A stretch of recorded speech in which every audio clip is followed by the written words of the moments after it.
Nobody is coming to save your music career. You can get mad about it. You can whine and complain. You can even blame others for it. But at the end of the day, the responsibility for your music career is on you. See, most musicians have a dependency problem. And it's kind of funny because we call ourselves independent artists, but we depend on others to give us opportunities.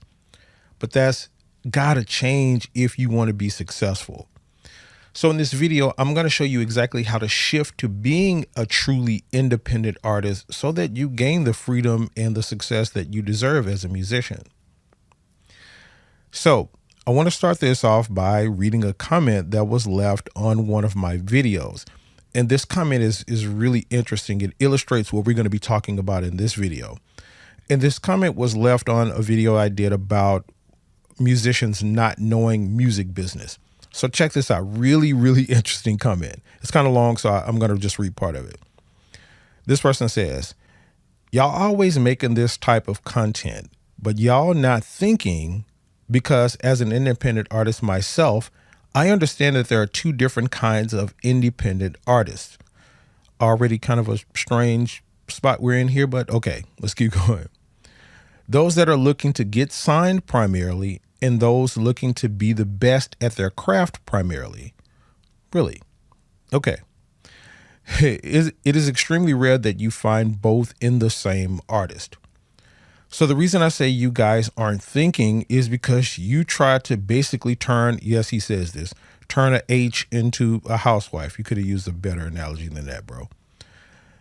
And this is the part that I don't want to focus on. So check this out. This is what he says. He says, if I were you guys and I was so super music business smart and all of that, what I would do as a businessman is I would adopt the artist and handle the business for them, and everybody would be happy.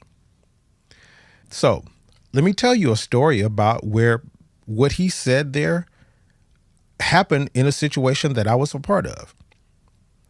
So it went like this. Some years back, I was playing with this artist, and this artist had someone to adopt her.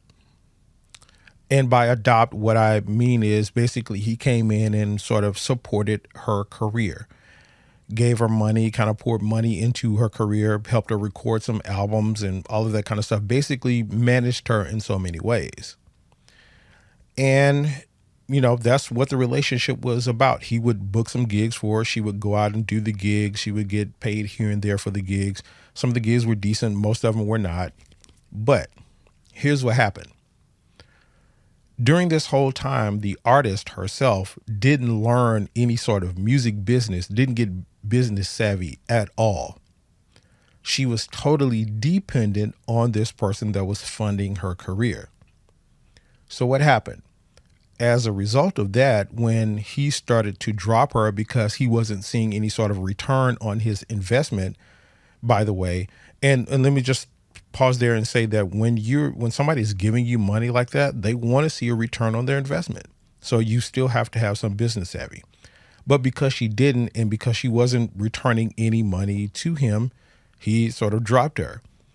And when that happened, she pretty much stopped gigging. She stopped recording any projects, anything like that. Why? Because she didn't learn the business herself.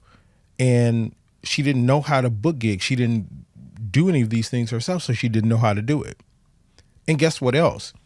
Also know a lot of signed artists. This happens to signed artists as well. Like you've heard the stories where artists have signed their name to record labels and stuff like that, and the record label has taken advantage of them, like basically taking control of the rights of their music and all of that.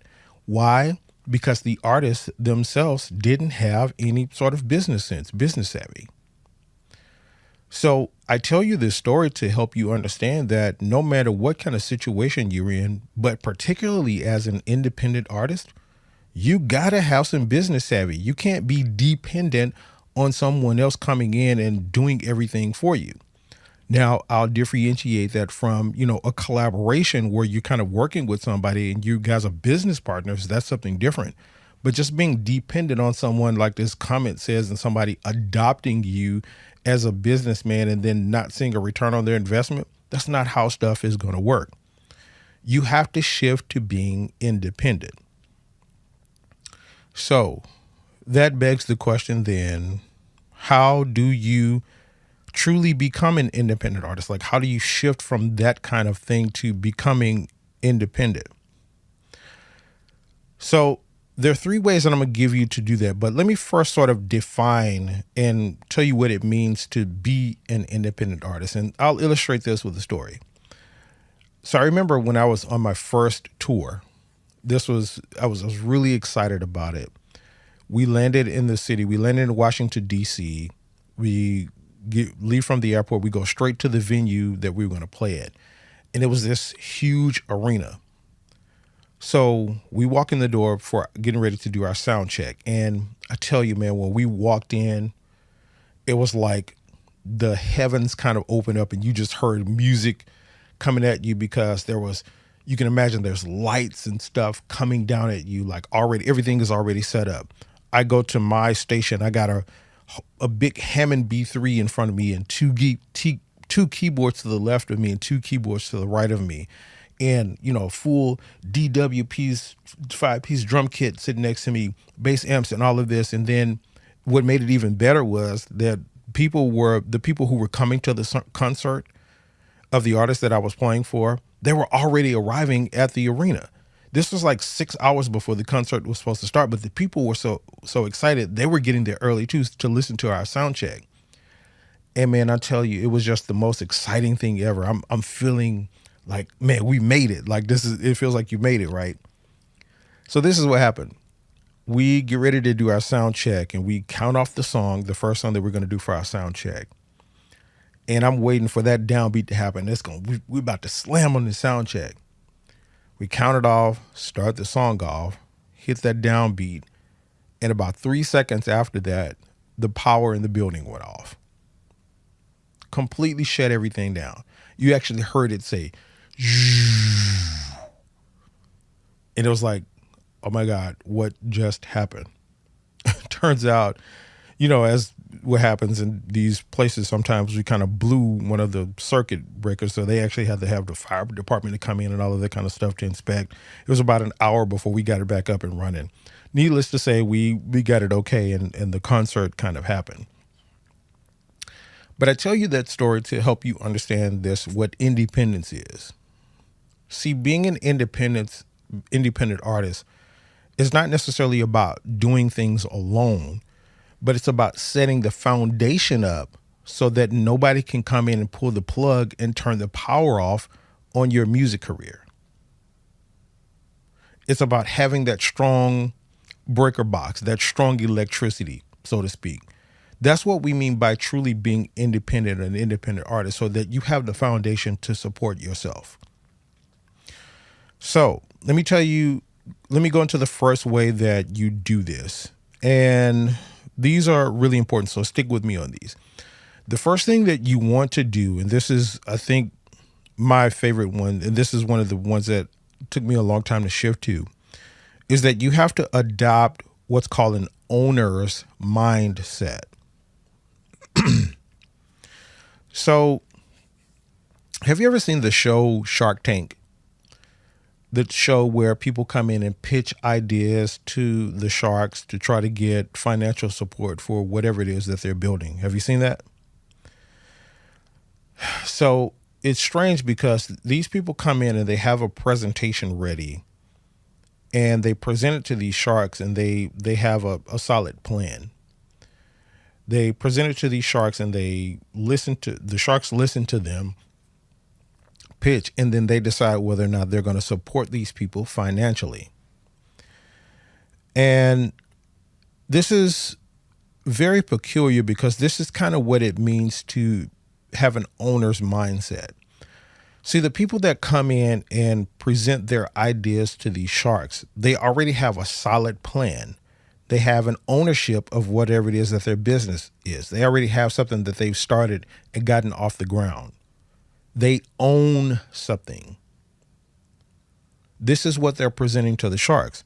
So what you have to do is ask yourself, in your music career today, Like if your music career were a company today, like where you are right now as an artist, as a band or whatever, if you were a business or a company today, would you invest like $1 million or $100,000 in what you're doing?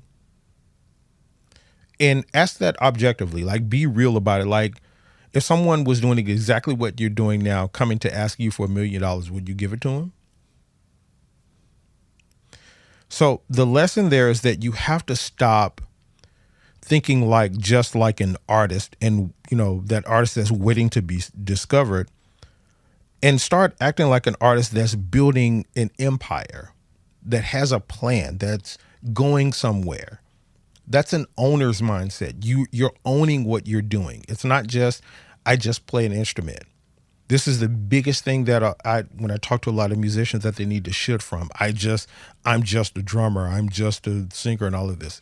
No, right now you're a business person. You're an owner. You own your career and you're trying to build an empire. Now, the second way, and this is one of the ones that are my favorite too. Like all three of these are really my favorites. I'm saying calling them favorites, but all of them are my favorite. So the second thing you want to do to shift to being an independent artist is learn the tools and the practice that gives you leverage. So this is going to amaze you if you don't know this story. But if you don't know the story about Taylor Swift, and funny, I'm bringing her name up because as I'm recording this video, she just released a new album, I think like a few days ago. But there was a story about Taylor Swift, I think about 5 or 6 years ago, where there were some issues that she had with the label that she was signed to. I don't know all of the details of it, but basically what happened is this label got bought out by someone else, and all of her songs that she recorded under that label left with the people who bought the label out. And that means that those people owned her music, owned her songs, right?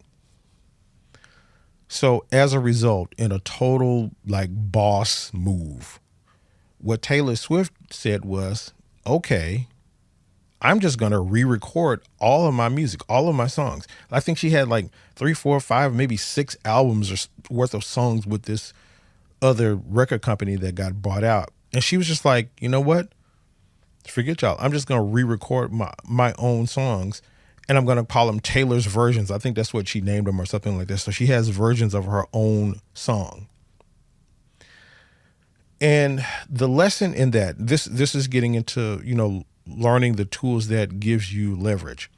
See, what Taylor Swift did was she made a move that gave her the leverage back over her career. You see how that works? Like she didn't leave her records and her music in someone else's hand, in this record label's hand that, came in and tried to buy them out or whatever the trade that was to happen. She leveraged what she had and what she could do. She went and re-recorded her entire album and all her songs. So what that means for you when you're trying to leverage tools and practices and stuff that gives you leverage, learn recording techniques. Learn how to mix and master. If you haven't done that yet, get you all of this stuff is really inexpensive now. There's free DAWs out there, digital audio workstations. There's a free version of like Cubase, Pro Tools, even GarageBand, all of these kind of stuff where you can get into recording and leverage your own stuff. So what that does is what we're talking about is shifting from being dependent to independent. See, when you can record your own stuff and mix your own stuff, that gives you a level of freedom where you don't have to depend on someone else who can, record it for you or go into a recording studio, pay hundreds of thousands of dollars to get something done. You at least can get part of it done yourself. Other things like learn AI. Like we're kind of in this AI revolution now, and we're seeing AI taking over in a lot of ways. And it kind of behooves all of us to at least learn the basics of AI and how we can implement that into our music businesses and our careers and in our lives. So this is the second thing. This is leveraging the tools and the practices that gives you an advantage and leverage. Now, the third way is really important as well. And the third way is what you want to do is partner strategically not desperately. So you remember I just talked about how being independent doesn't mean that you're doing things by yourself. It just means that you're kind of creating a foundation where you don't really need to depend on anyone else. Or at least if nobody else comes in, you still have a path to go forward. You're not truly just 100% dependent on anyone else.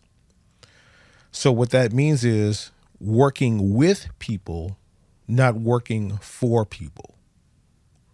And this is what happens to a lot of us musicians in our careers now, even in just like our basic gigs and stuff. We work for bands. We wait for people to call us for gigs on a Friday, Saturday night, or whatever, and we're working for them. And we're kind of totally dependent on that. Even if it's a church thing, like I know a lot of musicians now that just take church gigs kind of like on random calls, like when they get a call from something. Hey, can you show up Sunday morning at this church service and play this? And you're totally dependent on them. So in essence, you're working for them. It's just like having a 9-to-5 job. And if you lose that job, you don't have any income in. And the thing about gigging and stuff like that, it's less frequent and less consistent and less dependent. You depend on that less than a 9-to-5 job. So again, you're working with people and not working for them. And what you want to have is business partners, not babysitters. See, in the story that I told you earlier, where the artist was adopted by a business person, the business person basically, was babysitting the artist. He was paying for everything. He was getting all of the gigs. Pretty much everything. He was managing the career overall. So this artist was basically being babysat by this person. And this is what the comment that I read at the beginning of the video illustrates as well. There's no way around this business sense thing. You can't depend on someone to babysit you, because even when you do that, if they decide to drop you, you're always dependent on them. That's not being an independent artist. So these are the 3 ways that you become an independent artist. Again, the first one is to adopt an owner's mindset. That's really important. And then you learn the tools and the practices that give you leverage. And then you partner strategically and not desperately, where you're kind of desperate to depend on someone else. So let me know in the comments what you think about those practices of becoming an independent artist, and are they something that you've done already yourself? And if I missed any, let me know. Let me know what you've done to kind of shift to being a independent artist. I read all of the comments, and as you can see, I respond to some comments in video, so you actually may see your comment in a future video. So jump down in the comments and let me know that. Don't forget to like this video. That helps it go out to more musicians, and subscribe to the channel if you haven't. And in the meantime, check out this video right here. I'm sure it will be very helpful for you, and I'll see you in the next video.